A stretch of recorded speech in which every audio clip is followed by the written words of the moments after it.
Hi, welcome to the latest episode of what is it? The Wellbeing Show. That's it. I forget my own. Seriously, I'm losing the plot, people. I'm Noel. I'm your host, as usual. I've got a great guest on today, Nigel Grimes, who's joining us to talk about breath work and his journey into the use of breath work. We had a bit of a pre-show chat, very interesting personal history, which we'll get into, similar to me as to how I discovered the importance of breathing. If you have any questions, folks, remember this is a pre-record, but you're welcome to reach out to me, and I can pass on any questions to Nigel. I'm sure he'd be happy to get in touch with you, or you get in touch with him directly. You'll get all the details about how to contact him at the end of the show. That's enough of that from me. Hi, Nigel. Welcome. Are you Hi, everyone. somewhere by that background, or is it? No, it's a beautiful background of the Surrey Hills that I use sometimes when I'm particularly on like talking about forest bathing or breathing. Yeah, just kind of nice, calm, beautiful background. It is amazing. I saw a picture yesterday on TikTok. I'm a bit of a TikTok person, and it was some bloke had planted some trees, and one set of the trees were changed a different color. The leaves changed a different color during autumn at a different time, and he planted that grove of trees amongst all these other really bright green trees in the shape of a smiley face.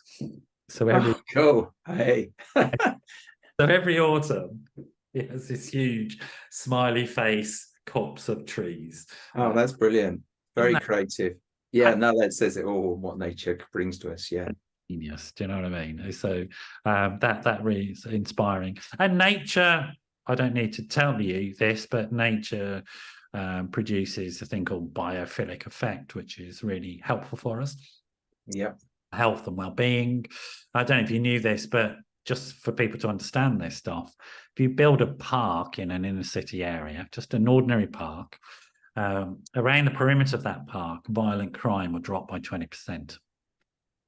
Isn't that? Yeah, no, I've seen those figures. I live just on the edge of Surrey, southwest London. It's the most wooded county in the UK, and it's it's amazing, those figures. Yeah, because I do forest bathing. I'm trained with the Institute of Forest Bathing. Right.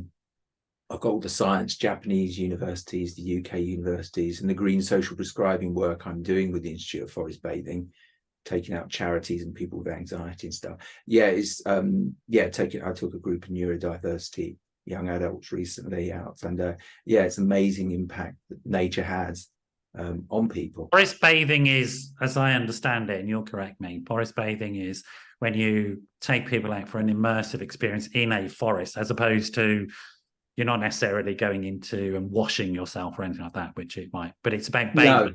No. You're literally bathing in the chemicals that come down from the trees, the phytoncides, PHYTONCIDS, that actually help boost your immune system. Plus, you get all the other advantages that you've touched on of lowering your heart rate, rebalancing your blood pressure, etc., etc. And it's just spending mindful time in nature and using our senses, our eyes, our ears, our nose, and just really turning up the dial on those while we're there. Amazing of impact. It's really interesting that with the brain studies that have been done, the fMRI studies that have been done, that show that contact with nature activates similar areas of the brain that are activated during mindful meditation.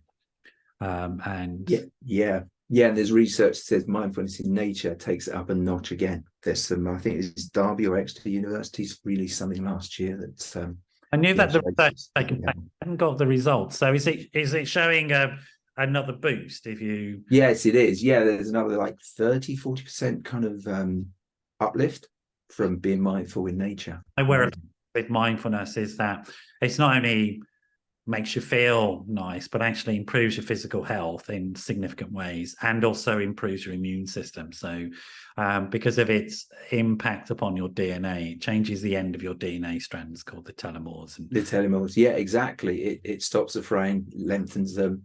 As we know, that's one of the key things. So the green social prescribing looked at nature, it looked at cold water immersion. I had a a peer colleague who takes people out into cold water. Obviously, you've got to manage it and be healthy, the same as anything else. So I'm going to say, yeah. I said to Nigel before, I'm really interested in this field as a psychotherapist. It's a fascinating field for me, and the whole field of social prescribing. So folks that don't know what social prescribing is, in the NHS now, if you go and see your GP, instead of medication, they can prescribe you activities. So an example, for example, was when I was in a fitness class just before this.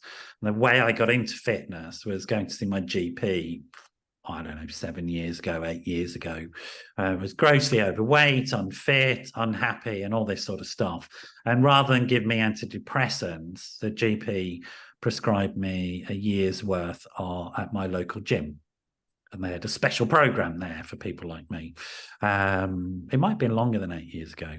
And I mean, I've been on and off antidepressants and medication and stuff like that for years and years and years, because I had a tough childhood and all that stuff. But so I then went to this gym and started then a lifelong commitment to my health and well-being.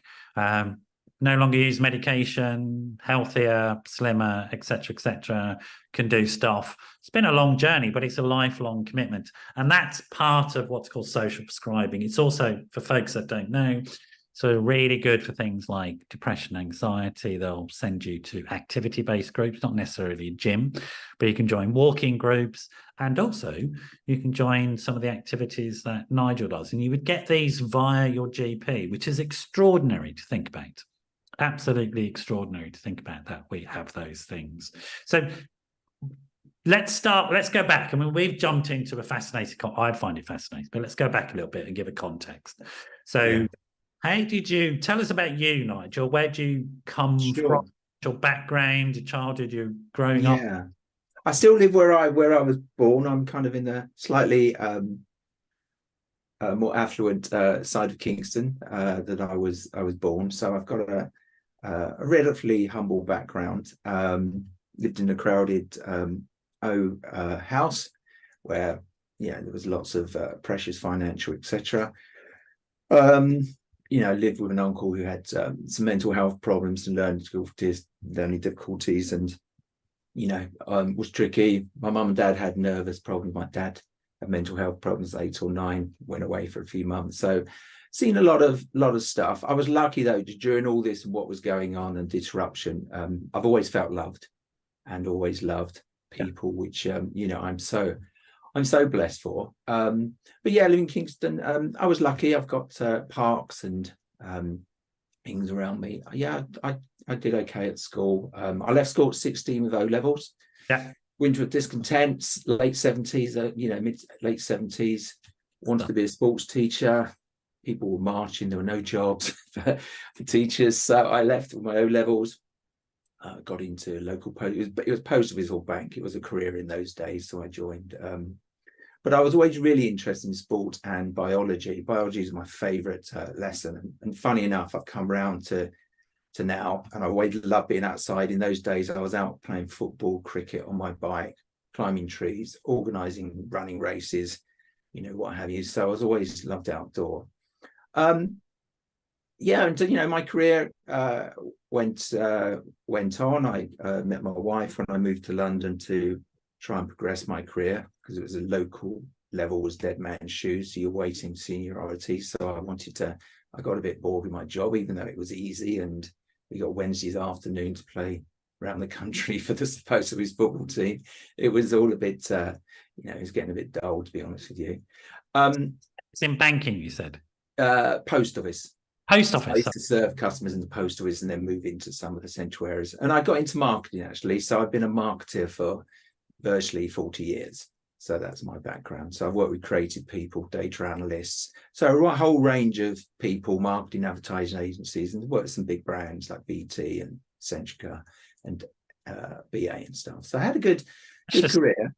With that level of enterprise level companies, they want blood out of a stone when it comes to marketing agencies. Yeah, they do. And having been on the agency side as well, I kind of could see both sides of it. So I had clients who were very demanding, and then I was demanding, but I'd like to think I was always fair. So, I didn't give false deadlines or put pressure on people, which I think's fair, because people got lives as well, and children, just because they're suppliers to you or working for you. But that's how I tend to work.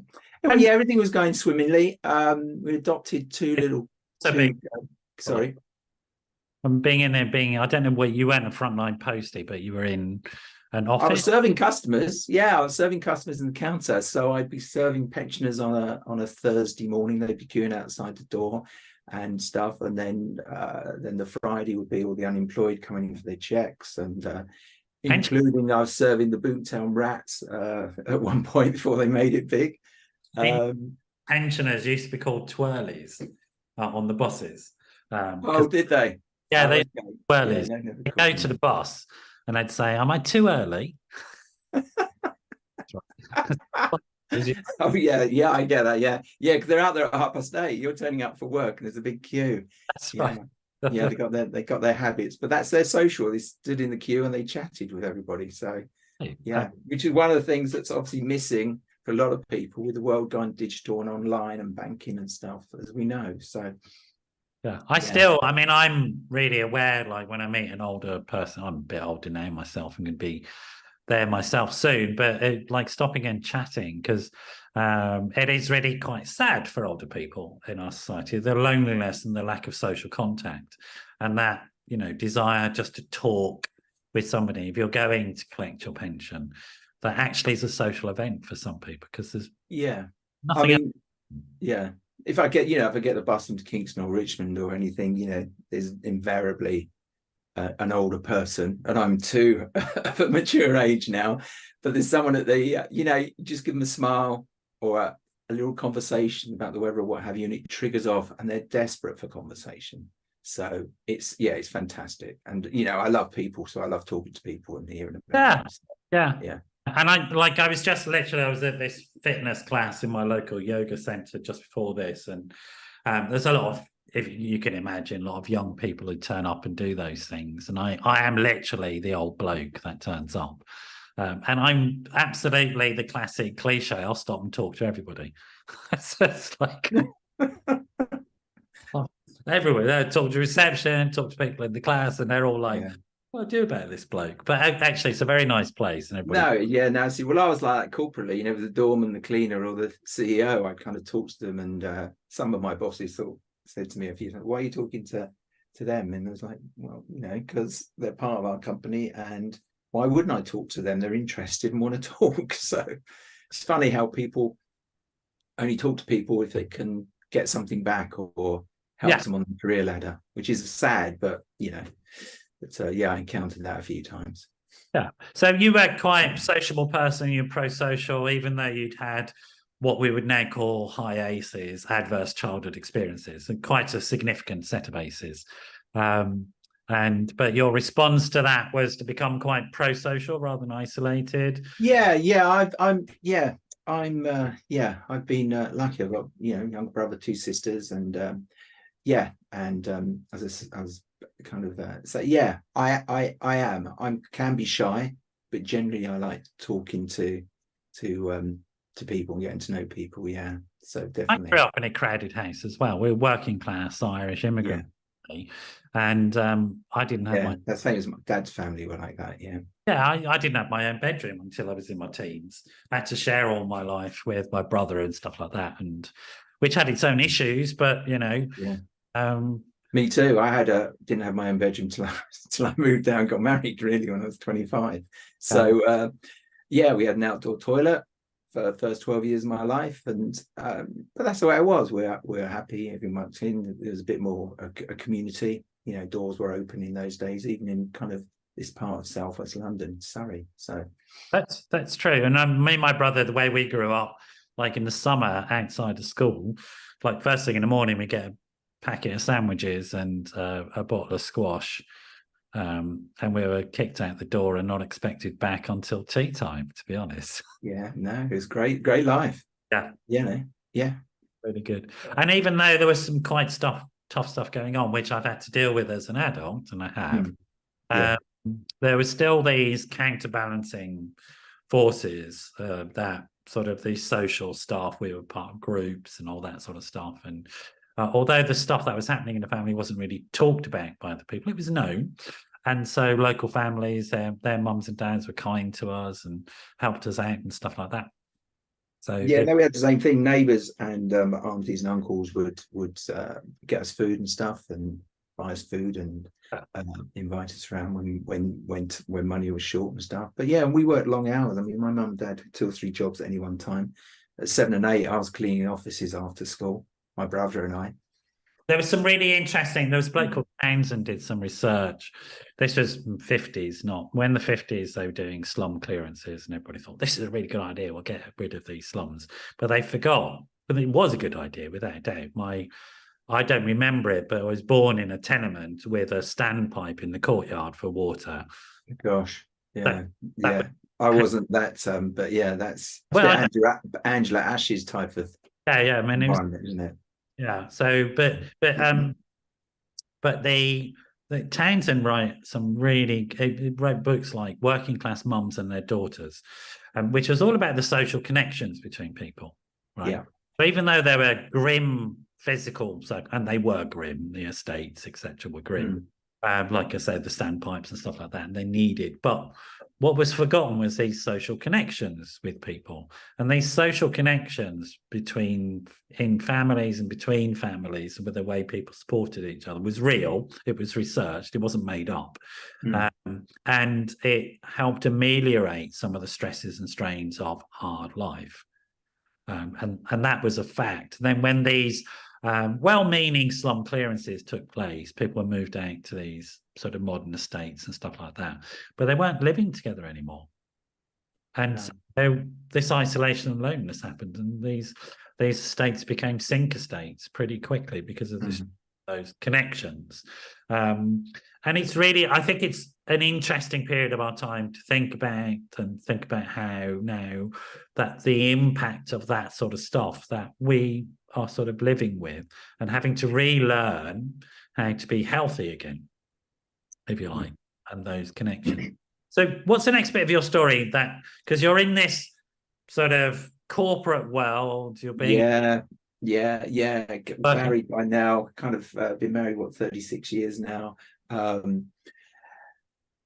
Corporate world, adopted two daughters 22 years ago, and now young adults. They had a lot of neglect in their background, not feeding, not cuddled, nappies weren't changed for weeks, and horrendous sort of stuff. And they've got special learning difficulties, epilepsy, autism, spread across ADD, etc.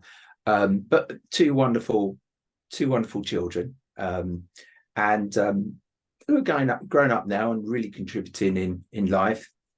Working in various jobs with children with special needs, children themselves can understand it, or volunteering and making a real difference, talking to people and working. So but about 12 years ago, I was now working for a consultancy, a software company, but I was the marketing business consultant. And I just woke up in the middle of the night and I couldn't breathe. I was choking. I was gasping for breath. We're laughing, but it must be terrifying. Yeah, it was, because I've not spent a night in hospital. I think my mum, who's been dead 39 years, told me that I was in hospital once for one night when I was about 4. I had pneumonia at 6 weeks, but I've got no idea about that. And I woke up and I couldn't understand it, because I'm relatively fit. I'm still playing football. I'm still playing football now, with people 30, 40 years younger than me on a Monday night, and holding my own most of the time. And I was kind of laid back, Nige, despite my mum and dad's early deaths and mental health challenges. I thought, this is very, very strange. Didn't really get it. I've since been told it was a panic attack. I hadn't experienced people with panic attacks, because I don't do what I do now in their days. I kind of put it down to a couple of things. The girls have been with us about 10 or 11 years. They were just becoming teenagers, all their attachment orders, all their psychological stuff. And we'd done lots of therapy with them, and we'd learned to do the ortho play therapy. So, they're, as I say, they're amazing. But my wife was just getting a bit much, and trying to find them in the right schools and what have you, with their challenges with People who don't know, my background is in social services, so I know exactly what you're saying. The hoops that you have to jump through to adopt children are quite correctly are difficult. Oh, absolutely. Oh my gosh, yeah, because people go in it for, as we know, for the most awful reasons. Yeah. It's a really, really stressful process, without a doubt.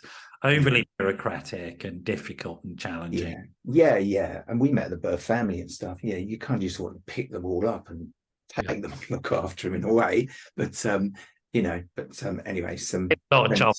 Yeah, no, exactly. What you're talking, it's like it's a slow bureaucratic grinding machine that is tough. I mean, it really is. So well done for you for getting through it. Yeah, no, thank you. Well, you learn a lot about yourself, you see, because the process we went in, there's lots of interviews with us, our relationship, our childhood and stuff. And then you realize actually just what you've done and how resilient you are. Yeah, right. And you think, because I've always loved kids. I mean, my mum was one of 10. She was the youngest. So we lived at home in this crowded house. But I had 16 cousins on that side. I didn't see many on my dad's side. I had only met my dad's family because his dad didn't treat him very well. Irish background as part of something he's treating bad. And my dad's mum died at 2, and then his dad married her sister, which was all a bit strange, and she committed suicide after I'd met her the second time. So it's all very strange, but you realize how that shapes you and how much you appreciate life and those times you did have relationships. It's making I think 22 years with my mum versus someone who's got 60 years with their mum who maybe doesn't get on with their mum is like, worth its weight in gold. And I'm blessed, and I'm not judging any mums or people. Relationships are tricky, but I was blessed. So so the whole process was tricky, teenage years, and I was at work, and I'd been in this company about 18 months, and I'd been in quite a nice couple of teams, and I got transferred to another team. And all this team wanted to do was sell more kit and software to the clients. Yeah. And I was going, the client doesn't need this. My job is to help the client get the most out of what they have. So anyways, all these pressures, and they were making up stories on me and another consultant about not supporting them. So I just think it just got a bit much.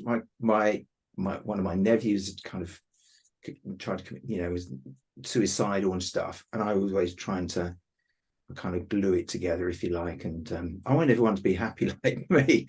But I realize actually you can take a horse to water, but and you learn this more and more now. I'm a life coach and do what I do. You can help people to an extent, but it's got to come from within. So it's for helping people find within what drives their generation, what drives them getting up in the morning, and purpose, and what's their heart's desire. So at the time though, I was thinking, I can help everybody, forget about myself. Right. And which is an interesting point. I mean, it's making me think about when I train first as a therapist, you have to tell your life story as part of the training, or you did on the course I did. And I remember telling people my life story, and people starting to cry. It's like, what are you crying about? You know what I mean? And they were like, it's terrible. Yeah, absolutely. You know what I mean? But I was like, well, no, it isn't terrible, but actually it is, and it isn't. And I really get what you're saying. But there's a difference. I don't know if you think about this. There's a difference between having this great survival skills and being able to push on through and get things done and, get through. And then there's a difference between that and having a great thriving in life and embracing and enjoying and growing and developing. And I wonder where you were at that point, would you say?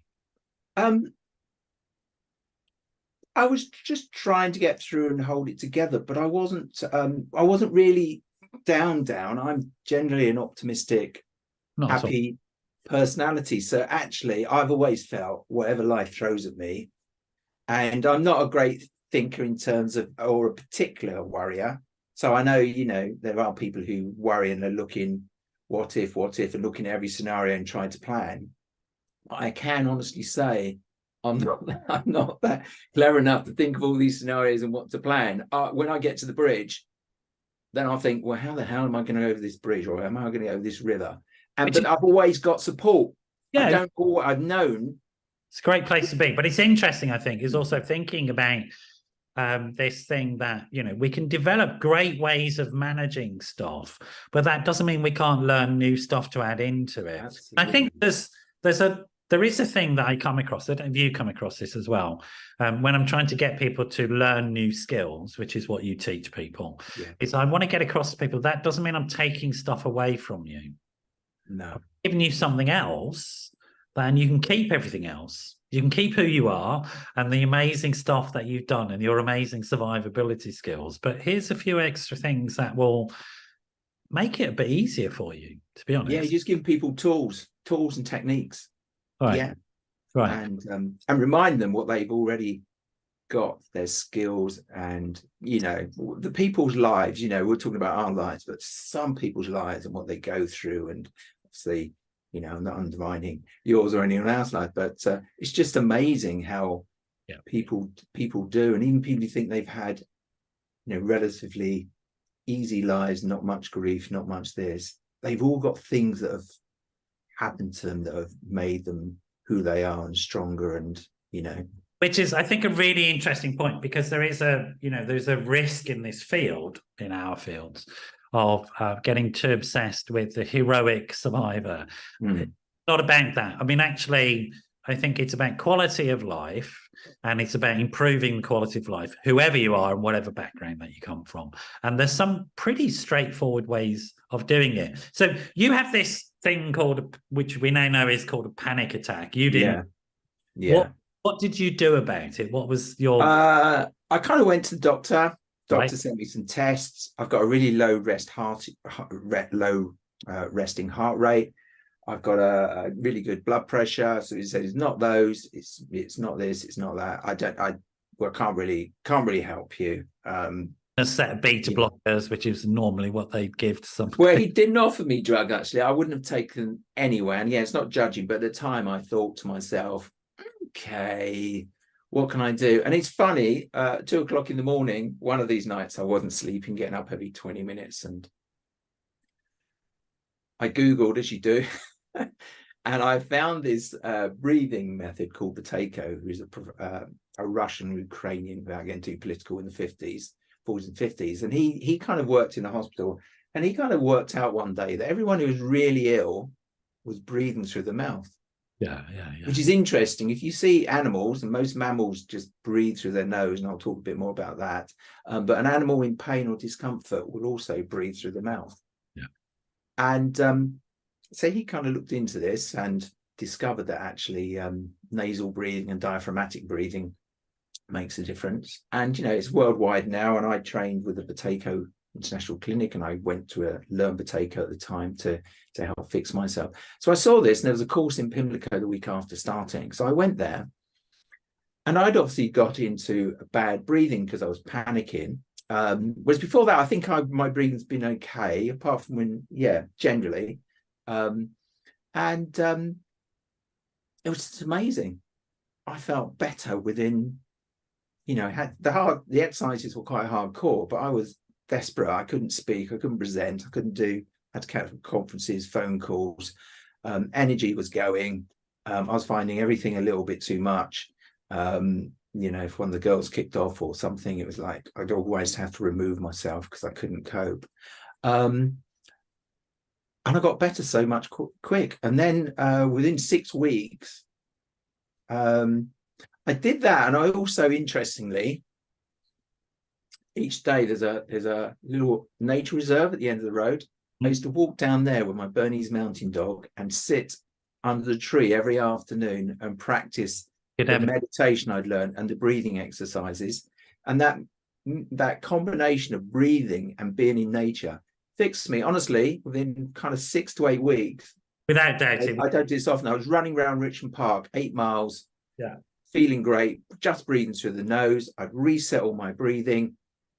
I'm just a new man. So let's look at those elements, because I think all those elements are really important. So you're learning new skills, you're help seeking. So you know you've got a problem. You don't get the help you want initially. You don't let that put you off. You keep searching for the help. You find something, you try it out. That does help. You start to learn about that. You research it further. You start to implement it in your life.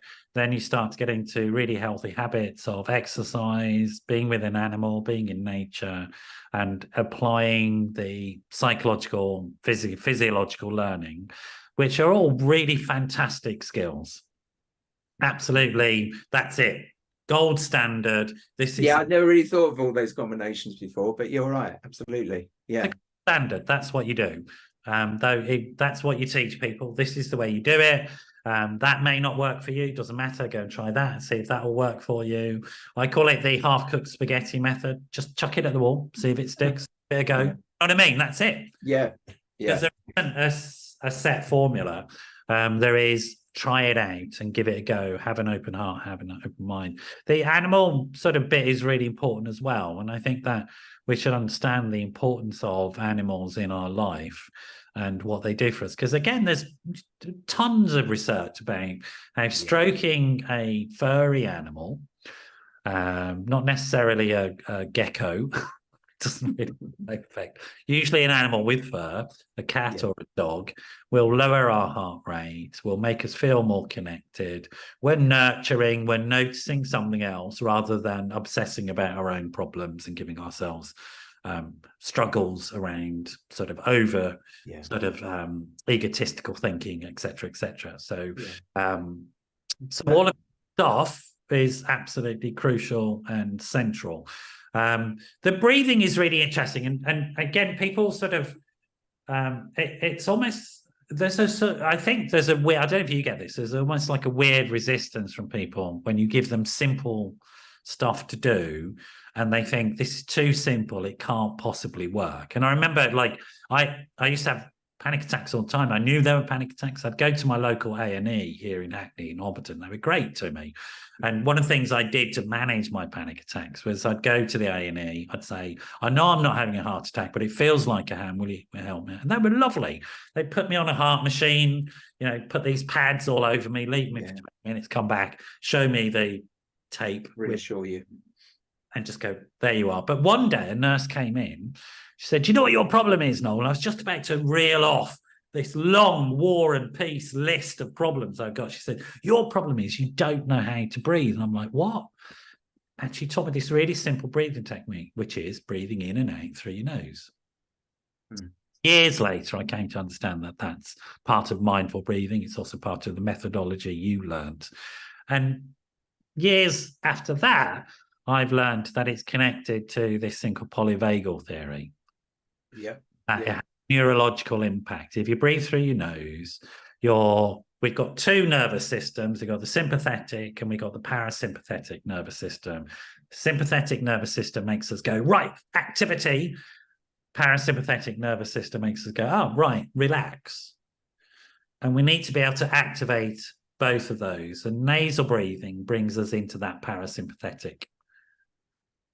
Yeah, absolutely does. And to build on that, you really only activate the parasympathetic system on your exhale. Yeah. So having the longer you're in an exhale, the more your heart rate's dropping, your body is digesting food, your blood pressure's going down, you're not sending as much adrenaline and cortisol and to your limbic system where your memories are, because the breath's connected to the autonomic nervous system you just spoke about, this parasympathetic system, but that's linked to your limbic system where your memories and emotions are, is linked to your endocrine system where your hormones, your estrogen, your testosterone are, and it just generally in your whole balance, pH balance, it just helps it. So the longer you're in and out breath, and the average breathing ideally is 5.5 to 6 breaths a minute, 4 in, 6 out. Most people are 12 to 15, but a lot of people are 30 and 40 because they're up here and they're breathing to their mouth. So when you're like this, how long is your body actually in the parasympathetic system? The out breath. You live a whole life of stress, and that's why breathing is so important. And it's becoming more and more pronounced. And there's that book by James Nestor, the Breath book, that was #1 bestseller. The guy who taught me, Patrick McCowan of the, they've got, there's evidence there that if you dig up a skull that's over 200 years old, you'll dig up the skull and the structure of the face and the airways and then the nose and everything, they're all square and they're for good breathing. Since post-industrialization and the dropping, and again, no judgment here, but the dropping of breastfeeding, soft foods for kids, etc. People's faces, if you dig up skulls of the last 200 years, there'll be longer faces, they'll be rotten, their teeth will be misshapen. People have teeth removed so young these days because they're not developed, their airways, their physical structure. Whereas I say these skulls 200 years, they had perfect teeth. They might only live to 45, but they didn't have bad teeth. And their structure and their face and their breathing, but they needed to breathe slow going back a long time, because if you're hunting animals and you're going running after animals or sneaking up animals, they'll hear you. Whereas, I've been in Bushy Park here years gone past, and the Kenyan and the East African runners are running past me. I don't know they're there until they've gone past me. Exactly. Because of how they were breathing. They're on their tiptoes and they're breathing through the nose. Now, unfortunately, Western diets are getting into, and habits and stuff. But it's fascinating how breathing's got to. And there was an article a couple of weeks ago I read, and it was a horrible article called "Are Our Children Ugly These Days?" And it's because so many, I know, what a title, huh? But they were talking about the dental structure and the faces of people. And, restricted airways, crooked teeth, chin set back, because it is a modern day phenomenon. If you look at most people, because of where I, operate in the adoption and special needs arena, a lot of those people, because of their anxiety or what have you, neglect early age, have very poor teeth and facial structures, and hence it's harder for them to breathe. Yeah. Well, and it's really interesting thinking about this mood connection. You talk about the limbic system, just so that people understand that the brain. I suppose there are three main bits you can think of. That there's the back brain, basal ganglia, which controls breathing, as you said. It also it's like heartbeat and stuff like that. Not much activity because it's autonomic. It's the bit when you put your knee over one and you bounce it thing off the knee, it goes reflexes. It's all there. And then you've got the midbrain, or the limbic brain, as you talk about, which was our early social brain, essentially, long time ago. And then on top of that is what people think of as the brain, which is the foldy grey matter. And actually, the foldy grey matter happened because we stood up on the plains of Africa and our head started baking. So it grew to protect this midbrain and the basal ganglia from the sun, literally. So when people say about there's, we only use 10% of our brain, that's not true. It's just that foldy grey matter there's a lot of it isn't used, but most of our brain is used. And in the foldy grey matter, the bits that we think are important and we experience as important is the frontal lobes and prefrontal lobes, which has got our personality and higher functioning and stuff like that. Yeah. Now, the point about the brain, which is what we're discussing here, is that it wasn't designed by Steve Jobs. So it's not integrated. It has grown up over a long period of time, and it has a pretty complex way of interacting the various levels. And they have distinct functions and distinct functionality. And the foldy grey matter is swapped into two lobes. I mean, the brain is in two lobes, but the two lobes in the frontal grey matter and the foldy grey matter process information in slightly different ways. They're the same task, but they process them differently. And so this breathing stuff that we're talking about, the mindful stuff, is one lobe, and the other lobe is the one that dominates Western thinking. predominantly left lobe, but it depends on whether you're right or left-handed. So if we think about left lobe thinking, is all about drilling down into problems, getting more and more complex problems, intellectual solutions, technology, stuff like that. Whereas right brain is moving into bigger picture, creative, making links between stuff as opposed to drilling down into. So roughly thinking. Is partly why sort of doing things like this, breathing, mindfulness, etc., it's very healthy for us from a neurological perspective, because it is shifting our thinking as well and the way we perceive and view the world, which is really important to understand, I think, for people, that this physiological stuff is happening, but actually it's giving us a completely different take on our lives, because we're shifting into another hemisphere, and that hemisphere processes information in a very, very different way.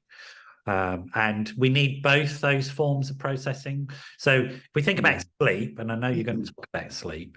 So when we sleep, what happens is that information is shifted from one hemisphere to another.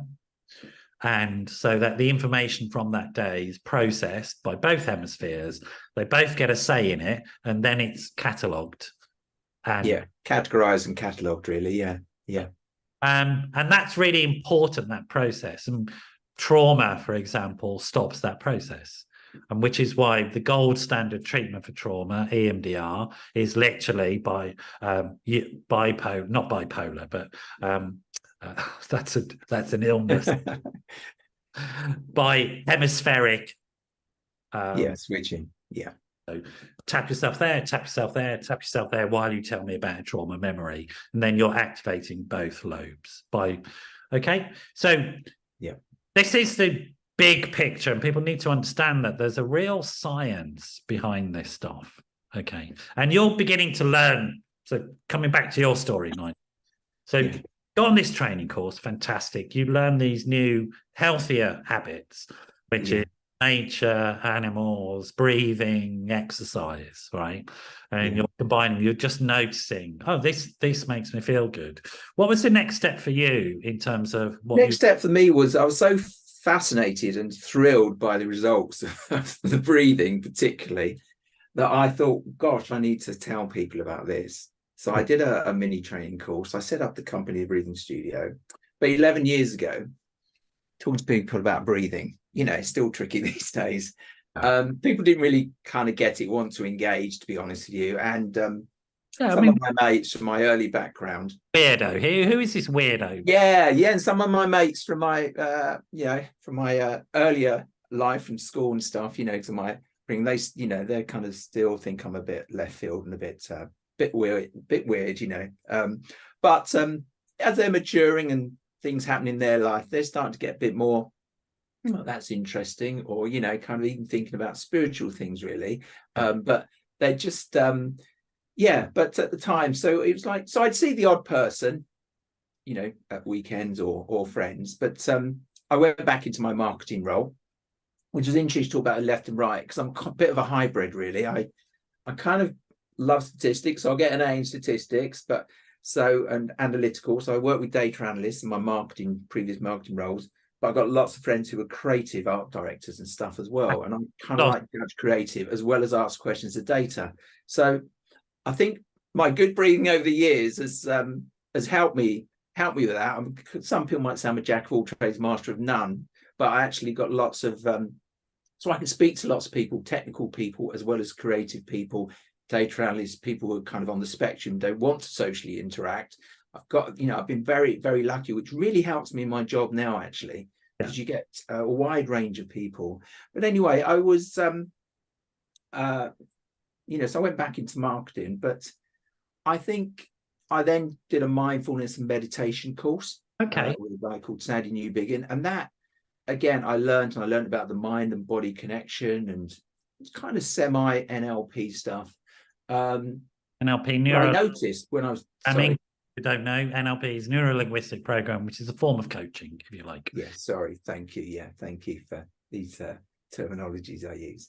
But I noticed, even as I was practicing and starting to lead meditations, that lots of people, although they came on week after week after week on some of the meditations people left, I was noticing people couldn't access it. Hmm. People who were poor breathing or anxious, are they supposed to help them? Because they were, I then started to realize, actually, that some of these people I meditate, I've got to go back and teach them about breathing.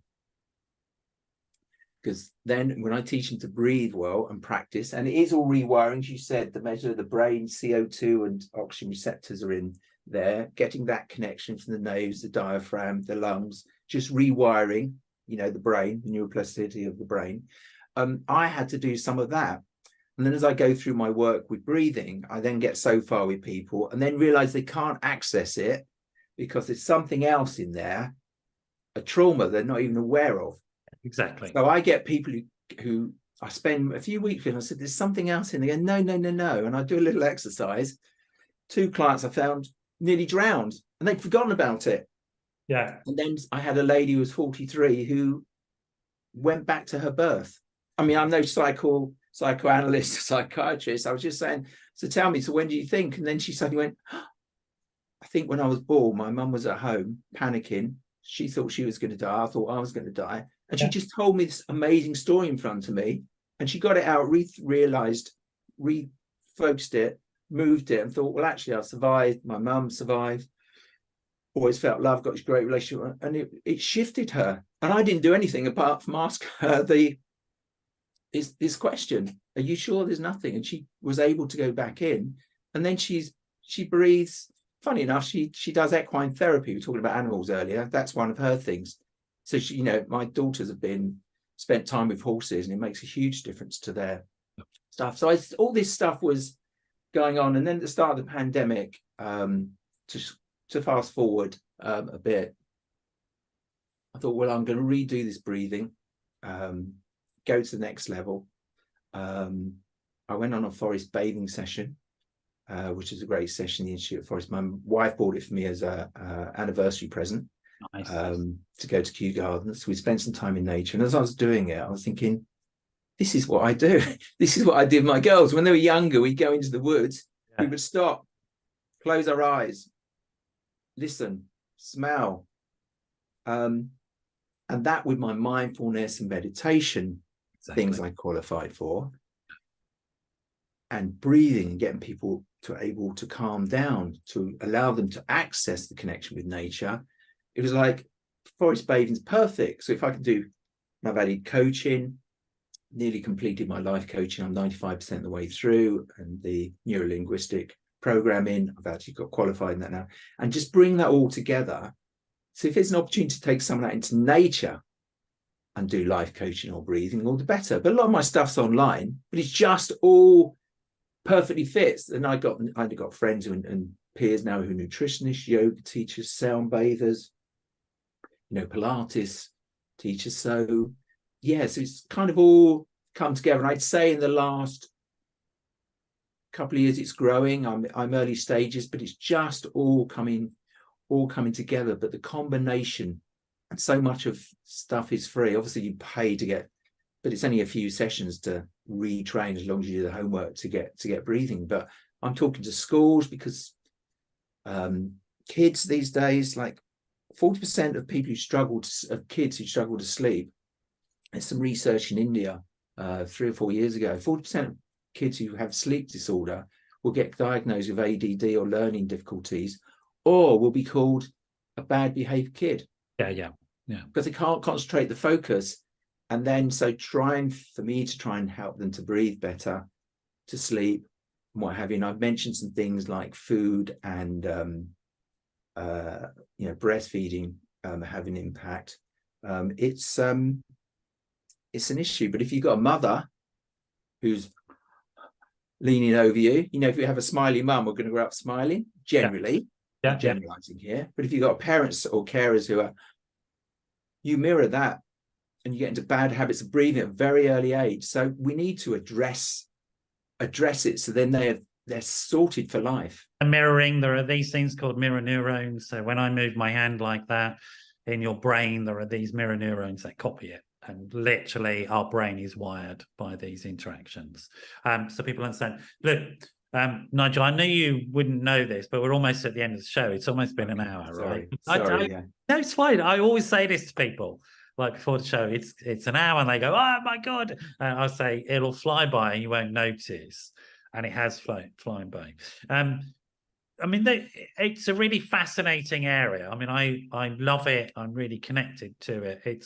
Personally, it's helped me, and professionally, sort of really into it. And it's all very evidence-based research. I was talking to a psychiatrist the other day who was on my show in the US, and we were talking about what's called lifestyle medicine. Mm-hmm. And we were both laughing off air about, well, this is what our grandmas knew, and now we're having to call it a science. Because the 4 pillars of lifestyle medicine, I'm sure you've heard of it, are nutrition, stress management, sleep, and exercise. Right. And we have to then give the evidence for it, which is ridiculous. But we know that these things work. Yeah. We know that being part of nature works. We know that breathing correctly works. We know that having social connections with people works. We know that focusing on health and well-being rather than other stuff works. We know that being a balanced person who uses both hemispheres of the brain, who can do numbers and paint, is a healthier person. We know this stuff. We already knew it, right? And it is just about reasserting that. And I think what you said right at the beginning about reminding people, you've got this, and here's the justification for it. We'll do the research, we'll find the evidence for you, but you've got this. This is just about doing your life in a better way. Not about, and I'm a psychotherapist and I'm saying this, not about going and uncovering loads of shit. There are some people who need to do that without doubt. Yeah. An expert to help them, like me or my team or whatever. Most people don't need that. They need just reassurance. So here's a bunch of tools about living a healthy life that's going to work. And you've got those tools for people, which is amazing. And I love the fact that you've learned it sort of, if you like, by meeting, as you said, right, I don't think about the bridge coming up. I get to it and I go, how do I get across? Cool. It's such a good way of doing shit. It really is. And then you've found stuff, and because you found it, like, you can share it as a fellow traveler, which is really important, I think. Yeah, no, it's true. Thank you. Yeah. So we are at the end. I want to make sure that we cover how people get hold of you, what your services are. So let's start doing that bit of the conversation. So first of all, website, social media, what's all that? Tell me about it. Yeah. At the moment, so I've got Nigel Grimes Wellbeing as a company, but I haven't got a group website because I've organically grown. So I started with breathing. So there's thebreathingstudio.com. It's really beautiful. And then I had, and then I've got, in terms of the forest bathing, I've got connectwiththeforest.com. Let me look at that. Connect with the Forest.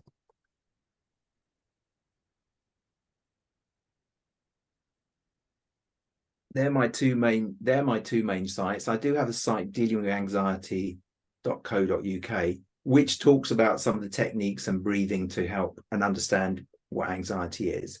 But I'm going to bring those together, although I will always keep the breathingstudio.com and the connectwithforest.com, because people come in for those specific things, help with their breathing or with their sleep or with their stress, or they want to connect with nature. And are you on social media as well? Can people yes, I am. I have a Twitter, or X as it's called now. Sorry. Nigel Grimes 08. After that, I'm not bothering. I'm telling you, if he starts charging me, he can get lost. Yeah, exactly. Nigel Grimes 08. And my Instagram is thebreathingstudio_Nigel. Okay. And Nigel connectwiththeforest.com. So when James, my techie, will make sure he puts the links on so that people have it. Okay, yeah, and if people want to email, it's just Nigel. The best one is Nigel@NigelGrimesWellbeing.com. Right, Nigel@NigelGrimesWellbeing.com. Yeah, great. Yeah, and whether you're an individual, because a lot of breathings tend to be one-to-one or small groups. So I've helped teachers with COVID. I've helped individuals with a lot of people don't sleep very well. Or you're a corporate company, you want some help in wellness. Like, for example, I've got a how breathing helps menopause webinar coming up recently, but I'm working with menopause. It's coming up soon. So where you're a company, a charity, looking for something away day, forest bathing away days are amazing because they're non-competitive. So you go out and you're all equal. Yeah. So you haven't got the CEO who needs to win. Clearly glorious, to be honest. Like, I'm totally jealous. All right, brilliant. So people can hold you that way. You've got a range of services for individuals and companies and groups, NHS provider if necessary. Yeah, I'm linked to my own NHS links, as well as through the Forest Bathing Institute, Green Social Prescribing. Yes, I've got all sorts of links going on. I've maybe some local health clubs trying to improve their performance, because actually performance, I was talking Erland Haaland, Iga Swiatek, they breathe, they take their mouths at night and train with their mouths shut now. Yeah. So I work with young kids in their pre-season football training as well now, 17-year-olds. So it's a really diverse range. It's fun because you meet such a range of people. And it's based on life experience, which is fantastic, and how you've transformed your life from not being able to breathe to, wow, isn't that amazing? Just the being able to breathe is such a pleasure. Nigel, it's been such inspiration, real pleasure for me to have you on. We got to finish there, unfortunately. You just say there, folks, get hold of Nigel, get hold of his work. Even if you don't do that, you can start today breathing in and out through your nose, regulate it into 4, 8, 6. That's going to save your life. It really is. Yeah. All right. Take care. See you all again soon. Thank you, everybody.